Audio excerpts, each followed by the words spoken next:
আসসালামু আলাইকুম রহমতুল্লাহ। প্রিয় ইউটিউব বন্ধুরা, সবাই কেমন আছেন? আশা করি আল্লাহর রহমতে ভালো আছেন।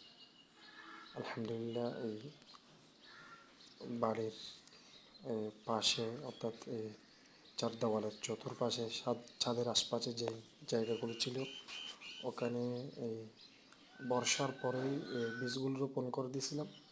সেগুলো যখন গাছগুলো ধীরে ধীরে বড় হচ্ছিল, উপরের দিকে উঠছিল, তখন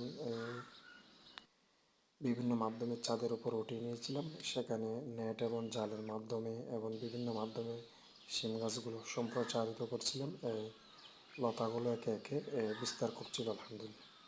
এরপরে ধাপে ধাপে যখন বাজারের মধ্যে শিম 100 টাকা বা 120 টাকা, সেই সময়ের মধ্যেই আমার শিম গাছের মধ্যে শিমের ফুল আসছিল। তখন আলহামদুলিল্লাহ তখন থেকে খাওয়া একদম শুরু।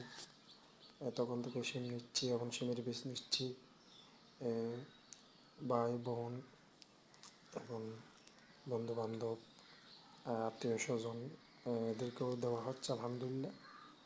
সুতরাং আপনারা চাইলে এরকম এই পদ্ধতিটি গ্রহণ করতে পারেন। অনেক সময় ছাদের উপরে রোপণ করলে হয় না, টবের মধ্যে প্রচুর পরিমাণে ভিটামিন আর বল লাগে, শক্তি লাগে, সেটুকু টবের মধ্যে হয় সম্ভব হয় না। মাটিতে হলে সরাসরি সেটা একটু শক্তি, প্রচুর পরিমাণ শক্তি কী করতে পারে, গ্রহণ করতে পারে। সেজন্য আপনারা চাইলে বাড়ির যে চতুর্পাশে মাটি থাকলে, জায়গা থাকলে সেখানে বীজ রোপণ করতে পারেন।